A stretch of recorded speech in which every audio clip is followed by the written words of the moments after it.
bien de lo que venimos hablando, de las fechas, de cómo les ha ido este año, de si han regularizado más de lo de costumbre o menos de lo de costumbre, y si no, arrancamos con la materia. Profe, hola. Hola Ariana, ¿cómo estás? Bien, ¿Me ¿vos? alegro? Bien, muy bien, gracias. Quería, del tema del teórico, de Sí, cómo estaba planteado, eh, que me parece interesante el hecho de no tener que aprendernos, digamos, cosas de memorias y tener ejemplos para poder aplicarlos, por ejemplo, lo de los casos que había. Lo que sí me sí, gustaría es que si podemos hacer eso también más en las clases, cuando damos los PowerPoint o los teóricos, hablar de tipos de empresas que suelen aplicarlo, como para tener un parámetro un poco más, porque a mí en el parcial me pasó que en esos puntos sentí que era bastante subjetivo capaz el hecho de que si era una que hacían barcos grandes, no veleritos que pueden ser en serie, entonces, bueno, como para conocer. perfecto.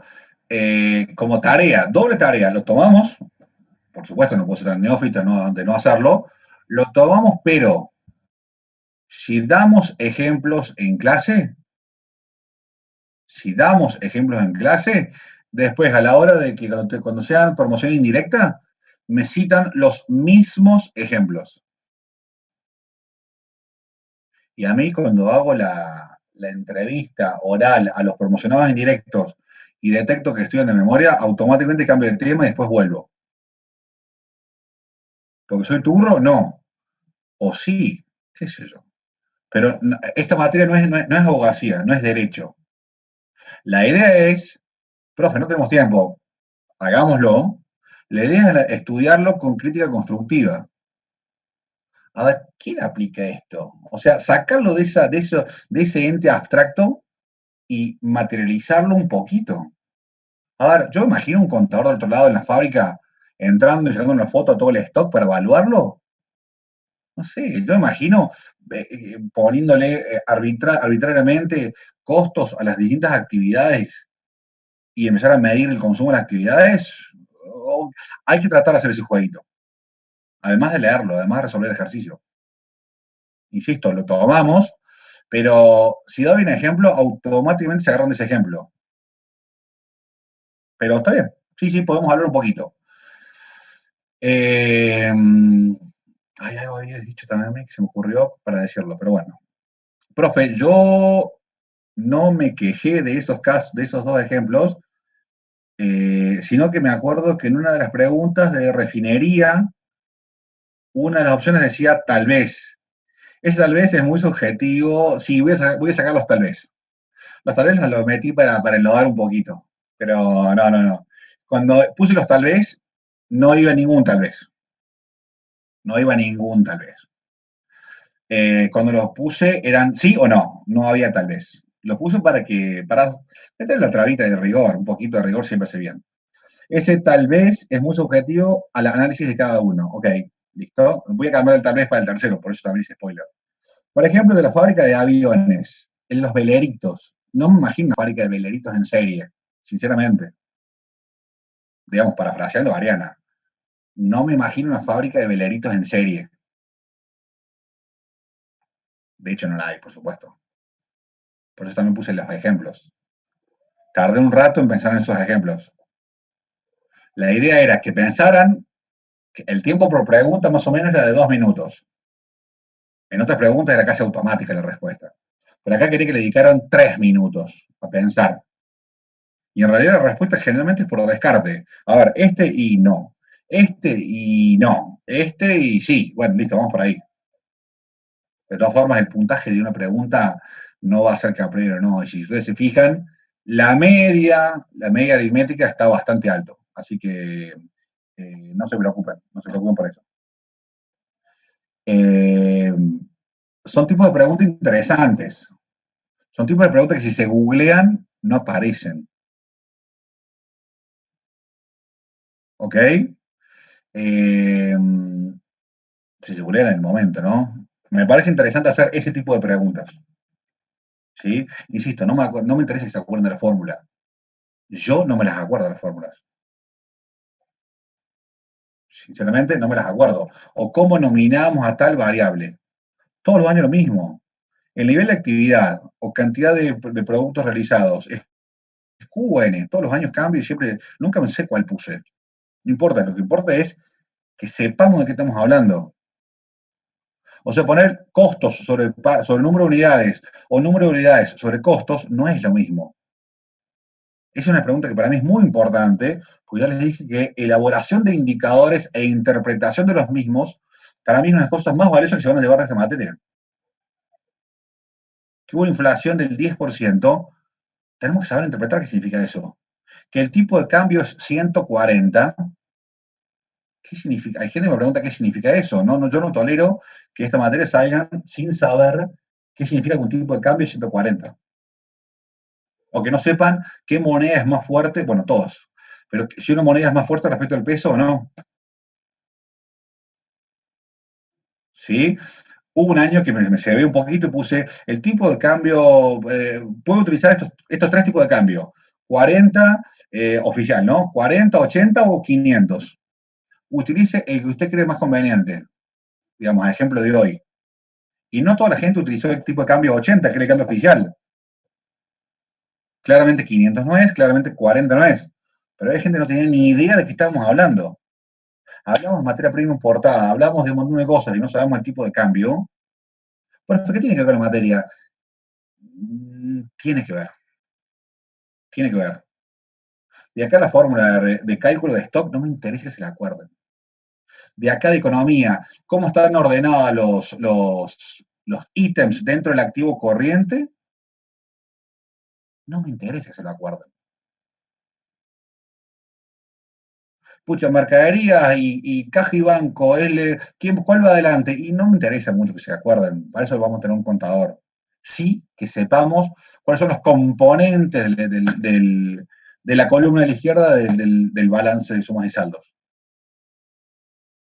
Y así con todo. ¿Ok? Entonces, preguntas que sean de memoria, trato siempre de evitarlas. Trato siempre de evitarlas. Pero el tal vez sí, tal vez era medio de mala persona. Perdón, pero por ahí había bajado mucho la parte práctica, era muy fácil. Una chica me puso el viernes a la noche, profe, quiere decir que hay un solo ejercicio, y dije, la verdad que sí, hace un solo ejercicio. Eran dos, hice uno solo.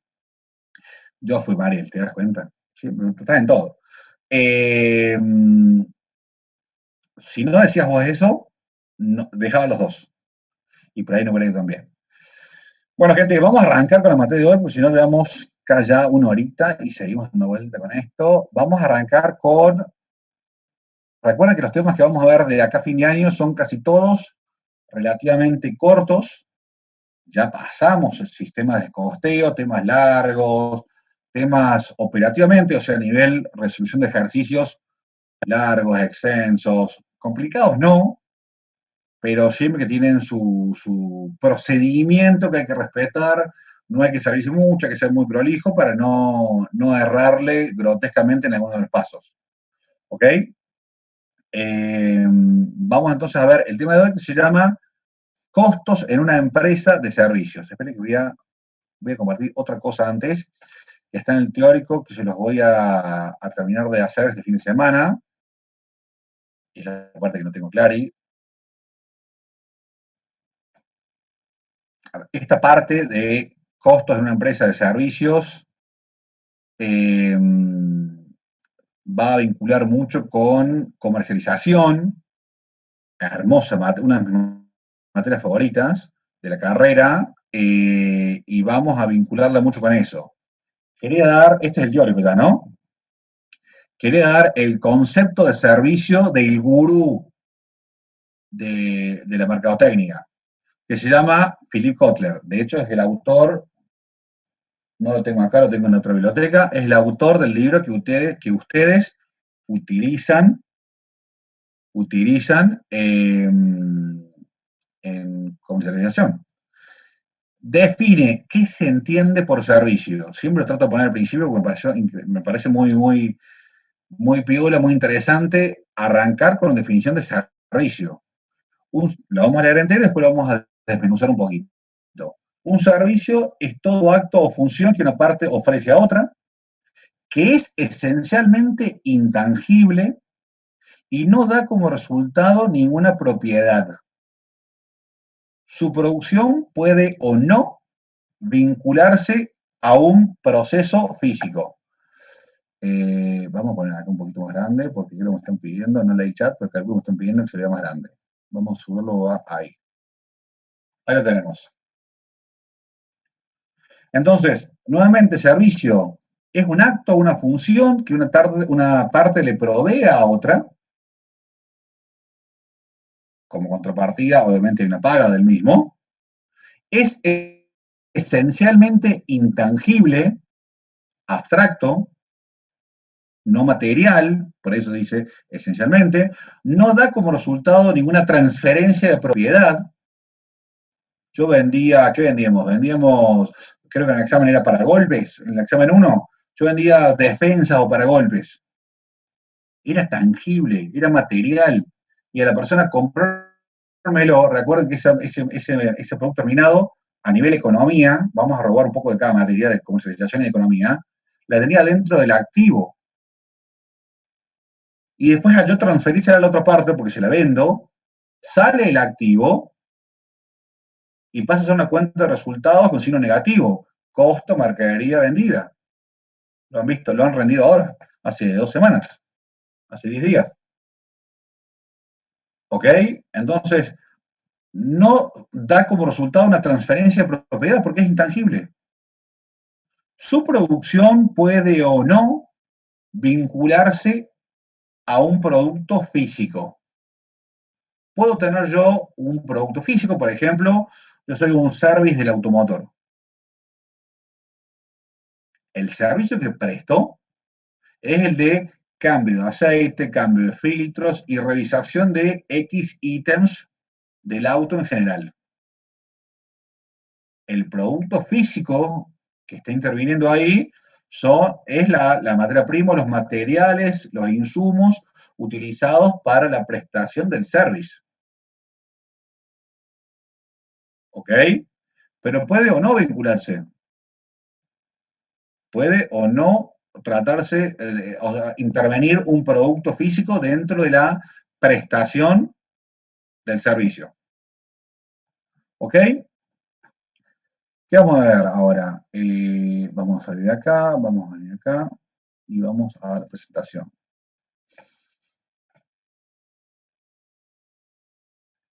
Agradecemos el copyright de la presentación. Vamos para adelante nomás. Costo en empresas de servicios. Es bastante cortita, pero quiero significar un par de puntos. Después de esto vamos a hacer un par de ejercicios, un par que están en la UV, o sea que si quieren, cuando se vuelva a cortar, no, lo vamos a hacer antes. Vamos a hacer un par de ejercicios que están en la UV, que están horribles y son bastante cortitos, pero bueno, como todavía no hemos colgado la grilla de ejercicios acá, vamos a sacar los dos que están en la UV, que son los que vimos el año pasado. O sea, el año pasado vimos solamente 2 ejercicios de costo por servicio. Este año vamos a tener un poquito más. Miren, esta estadística es increíble. Las empresas de servicios representan aproximadamente 65% de la actividad económica del país. 65%. Lo que hace indispensable conocer la forma en que se generan y se administran sus costos. O sea, 2/3 del PBI son generados por servicio. Uno piensa y automáticamente piensa en grano, piensa en metalmecánica, piensa en automóviles. 2/3 del país, 2/3 del país lo producen empresas de servicios. Por eso yo ataco mucho a nuestra carrera cuando permanentemente damos el ejemplo del R12 y la línea de producción de Renault. Por Dios, cambiemos un poco. Hablemos de call center de servicios, hablemos de call center de atención inglesa, hablemos de empresas de software, hablemos de otros servicios, otras cosas. Porque es lo más común. Por lo menos monetariamente lo es así. No hablemos, por supuesto, de trabajo. La fuerza laboral que presta una empresa de servicios es enorme. Seguimos. Bueno, ya hemos leído esto.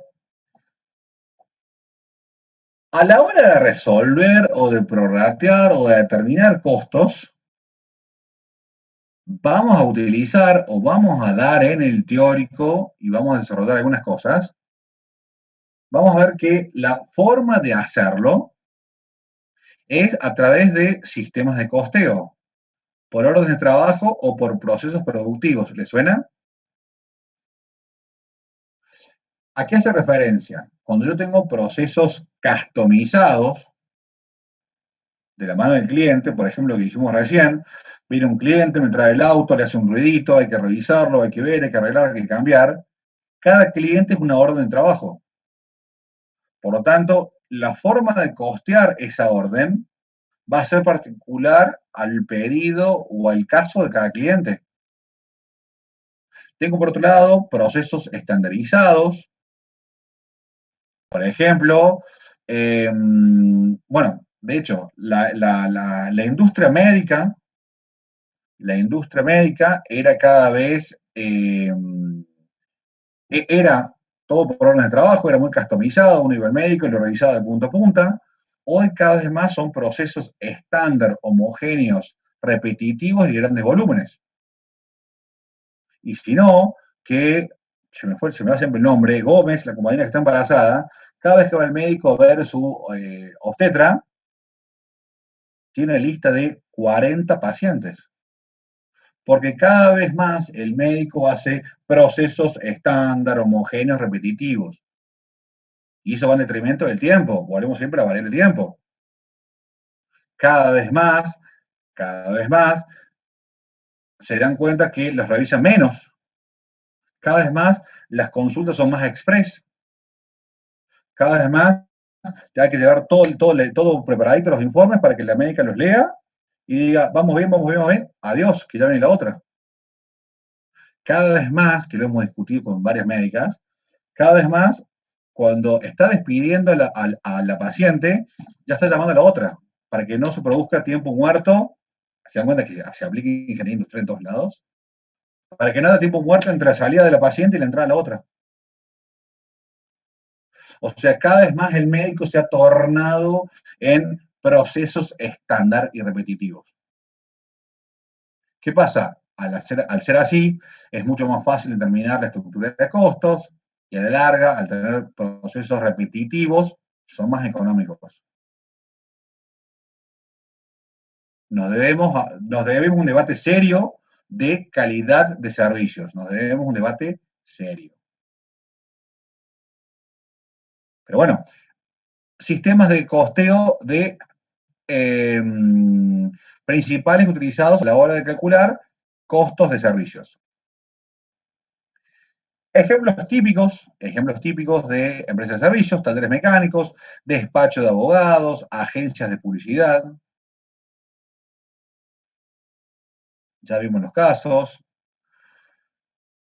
Ejemplos típicos también de por procesos, o sea, repetitivos, bancos, el otorgamiento de un crédito, la función, el servicio de compra de moneda extranjera, que por más que ahora esté un poco vedado, es algo repetitivo, el pago de sueldos, cada vez más son procesos estándares que cumplimentar. Ir al cine, el compra de la entrada, ya cada vez más con aplicaciones y con tecnología, cada vez más se puede uno mismo autogestionar. De hecho, fomenta que uno mismo lo haga. ¿Para qué? Para ocupar menos gente, menos costo salarial. Las escuelas de la universidad cada vez son más autogestionadas. 20 años atrás, cuando yo cursaba la carrera que están cursando ustedes, cuando ya eran ustedes hace 20 años, había que hacer una cola interminable en Bedelida para inscribirse, 300 horas, el cambio de turno había que llenar una lista. Era interminable eso. Hoy en día, este año no han ido nunca a la facu en todo el año ustedes. Y estamos acá autogestionados. La realidad de la pandemia nos llevó también por ese lado. Pero vamos cada vez más a procesos automatizados. Ni que hablo de empresas de servicios públicos. Uno pretender que la basura pase en otro momento, uno pretende que la basura nos recoja los días sábado, uno pretende que, bueno, está todo automatizado y estandarizado, para que sea también más fácil la gestión para quien le toque hacerlo, ¿ok? Pero estos son ejemplos de empresas, de servicios que se gestionan por costos, por procesos. A diferencia del anterior, por las dudas recuerdo que son más customizados. Uno va al taller mecánico, no a Renault Minuto, que es todo automatizado.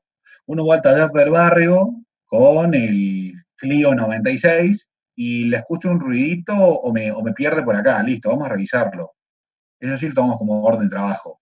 Uno va al abogado y salvo que sea un abogado muy generalista, de una causa magnánima, enorme, generalmente el abogado atiende personalmente y puntualmente cada caso.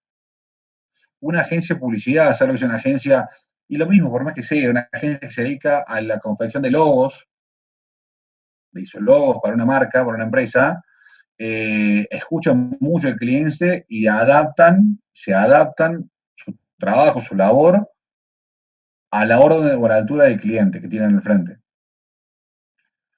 ¿Qué más vamos a decir de esto? ¿Cómo se asignan los elementos de costo en la empresa de servicio? Vamos a analizar o vamos a ver que hay 3 jugadores conocidos por ustedes, intervinientes dentro de empresas de servicio. Materia prima, a pesar de que la mayoría de los servicios suelen prescindir de ella, ¿se acuerdan de la definición de Kotler? De que eran intangibles y generalmente sin intervención de materia prima o materiales. Mano de obra es uno de los costos más representativos, por eso decimos que es un aportante muy grande, muy importante de trabajo, porque la mano de obra en empresas de servicio es muy representativa. Y en este caso es válido utilizar la misma, o sea, la mano de obra, como base de aplicación. Ahora vamos a hablar un poquito de eso. ¿Cuál es la contrapartida de mano de obra? Hermosa pregunta para un cajuto, un examen. Al yo tener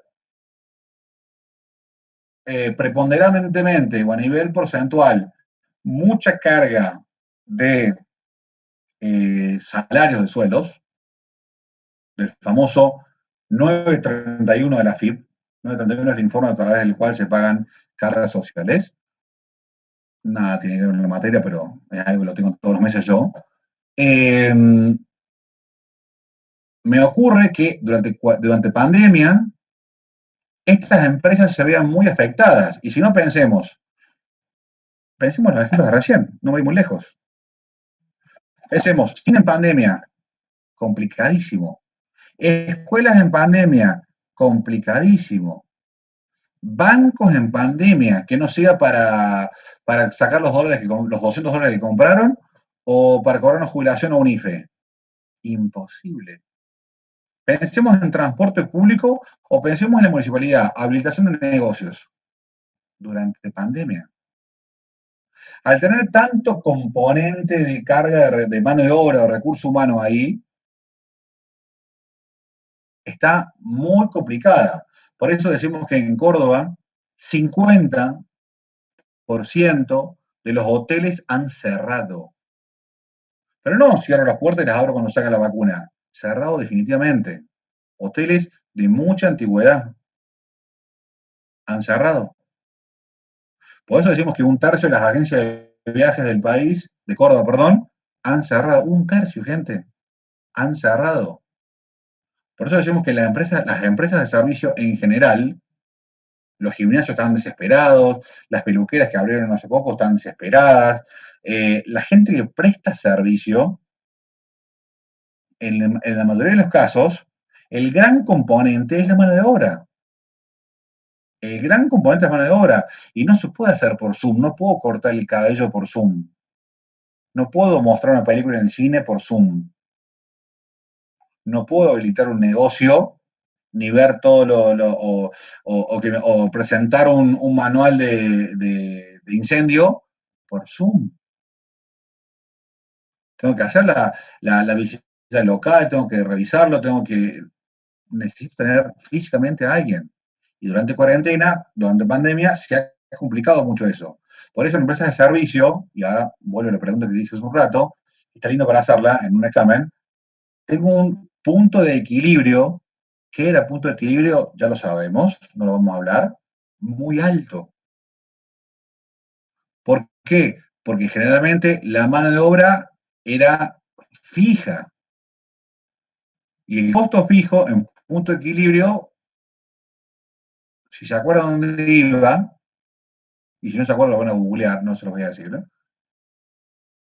Hace que la cantidad de unidades para llegar al punto de equilibrio sea muy alta respecto a una industria manufacturera o una industria comercial. Tengo costos fijos muy altos producto de la mano de obra.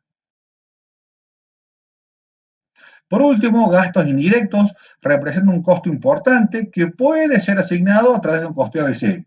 Puede ser asignado. ¿Ok? Seguimos. Bueno, este era cómo se iban asignando, ya lo hemos leído todos ellos.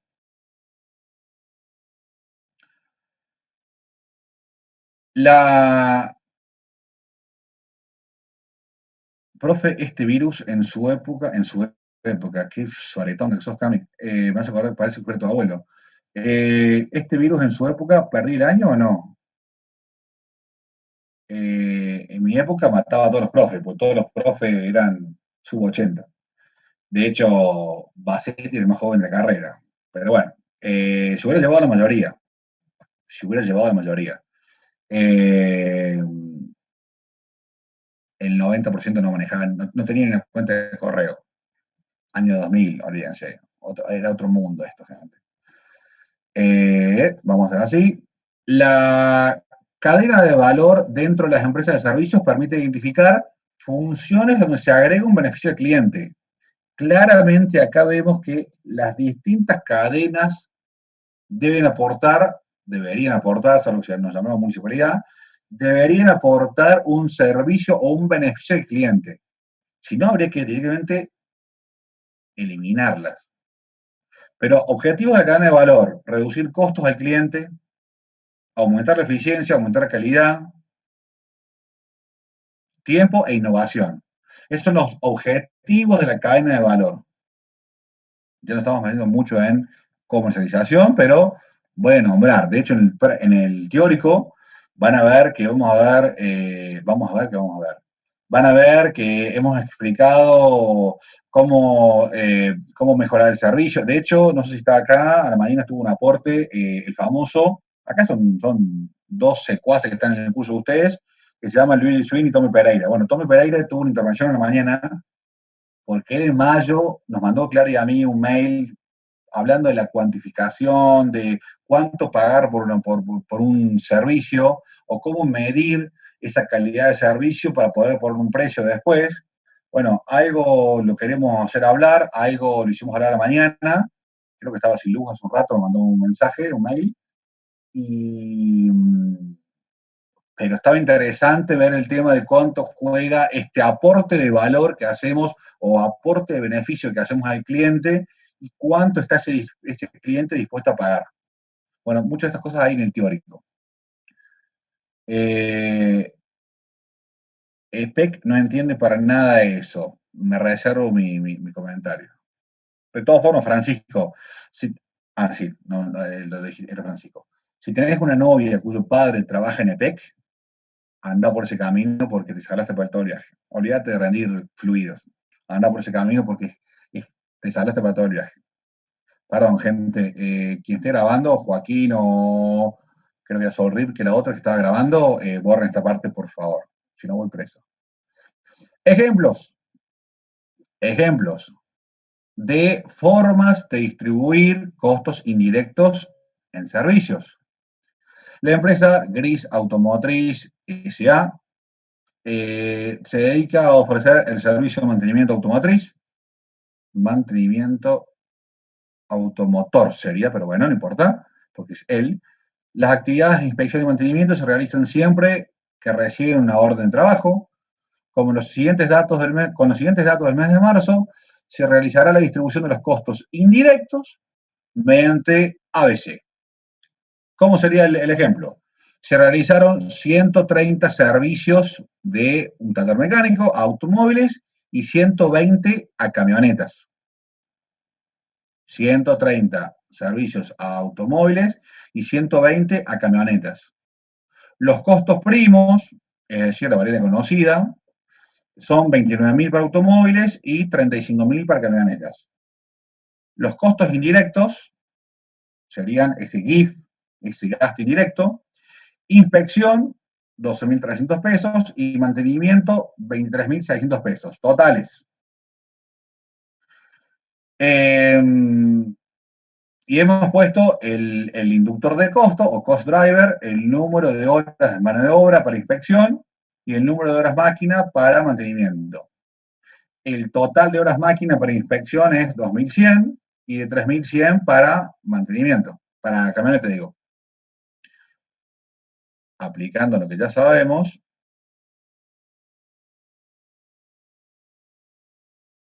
vamos que actividad 1, inspección, pregunta de examen, cómo se elabora un coeficiente, siempre es costo total sobre 100% de base de distribución, o sea, 100% del inductor de costo, en este caso sería 5.200, que era la suma de 3.100 más 2.100, que son la cantidad de inductores consumidos por los dos productos. Se saca que es 2,37 por hora. Y lo mismo para mantenimiento. ¿Ok? Multiplicamos la tasa SIF, esto es algo que ya lo sabemos, por eso vamos bastante rápido. Multiplicamos la tasa SIF por el cost driver o el inductor, ¿sí? Quedándome 4.977 y 7.347. Obviamente la suma de estos dos va a ser el total de costo de la actividad de inspección y lo mismo para mantenimiento. Sumamos a los costos indirectos de cada actividad con los costos primos de cada uno de los productos. Actividad 1, actividad 2, total de costos indirectos y costo primo. Llegamos a un costo total que obviamente, finalmente, dividimos el costo total, o sea, tanto lo directo como lo indirecto recién calculado por ABC, dividido la cantidad de servicios, porque el objeto de costo no era autocamioneta, el objeto de costo era por servicio, y nos da el costo unitario por servicio de auto y por servicio de camioneta. En este caso, los costos indirectos de esta empresa de servicios fueron distribuidos, prorrateados a través de ABC. ¿Ok? La implementación de un sistema de costo en una empresa de servicios requiere tomar en cuenta, primero, la selección del sistema de costeo, que claramente va a ir de la mano con qué tipo de empresa estemos hablando hoy. ¿Sí? De hecho, si ustedes se fijan, hemos visto 3 casos, o hemos nombrado 2 y hemos hecho el ejemplo de un tercero, de casos que utilizan como distribución un sistema de costeo. Pero ahora vamos a ver los ejercicios, y de hecho lo hemos explicado en el teórico, de que además de los sistemas de costeos, tenemos un sistema tradicional. ¿Y en qué se basaba ese sistema tradicional cuando veíamos industria manufacturera? ¿De qué se basaba? En dividir o prorratear todo el cúmulo de costos indirectos en función de una variable única. Que para empresas de servicios, sobre todo servicios profesionales, vamos a ver cuál es esa variable única. Entonces, punto 1, selección del sistema de costeo. Punto 2, metodología de asignación de costos indirectos. Va muy de la mano, obviamente, de la selección del costo. Y punto 3, reconocimiento de la cadena de valor dentro de la estructura de costos. O sea, realmente ver y corroborar y validar que toda la estructura de costos que estamos analizando realmente aporte un valor, aporte un beneficio al cliente. Listo, empresas de servicio. Una pregunta sobre sí, claro. La había hecho ahí por chat, pero bueno. Que si Perdón. que no entiendo bien qué son los ítems de la cadena de valor, ¿no? ¿Serían cosas que le dan valor a mi servicio? Esto, Claro. ¿qué ítems debería yo tener en cuenta a la hora de catalogar, calificar mi cadena de valor? Yo debería reducir los costos, o sea, eh, funciones o características que debería tener mi cadena de valor. Claro, pero ¿qué sería tu cadena de valor? Eso no entiendo. La cadena, el procedimiento de prestación de servicios del cliente. O sea, la prestación de servicios del cliente, ¿sí? Vamos a enlistar uno por uno. Debería tender a reducir costos de la cadena de valor. O sea, costos, vamos a analizar, nosotros hoy somos este taller mecánico que estuvimos viendo. Deberíamos no solamente apelar a reducir costos, bueno, eficiencia también tiene en definitiva una reducción de costos. Calidad y tiempo van no solamente de parte de costos, sino también de servicio al cliente. O sea, acá vamos al servicio también postventa. Vamos a la forma en que prestamos el servicio más allá del costo. Una cosa es el costo que paga el cliente por ese servicio, el cual debemos reducir nosotros para después reducirle el precio de venta al cliente. Y otra cosa es la percepción o el beneficio neto, además del económico que percibe el cliente. Si el cliente va a llegar un momento, que también es lo que queremos hablar hoy, no solamente es pagar lo menos posible, sino que además le den otros beneficios. Ejemplo, mientras hacemos el servicio del auto y vos estás muy lejos, por ejemplo, lo hizo esto Autosonic no, ¿cómo se llama la empresa? La que vende Renault acá en la circunvalación, te pagaban el taxi para ir a tu casa. O te prestaban ahí te daban un café y te prestaban una oficina para que vos puedas trabajar las 2, 3 horas que duraba el service. O sea, además de la reducción de costos que iba también trasladada al cliente, acá mostramos otros objetivos a complementar de cara al cliente. No solamente es el menor costo, sino es el mayor beneficio posible de cara al cliente. Claro. ¿Sí? Ujú. Dicho esto, vamos a dar los ejercicios rápido se nos está por cortar. Bueno, se nos está por cortar. Cortamos y volvemos a arrancar directamente con los ejercicios que están en la V. ¿Les parece? A ver, ¿qué había en el chat? Era vos, Luigi. No entiendo qué ya lo dimos. Perfecto. Salimos y volvemos a nuestra gente.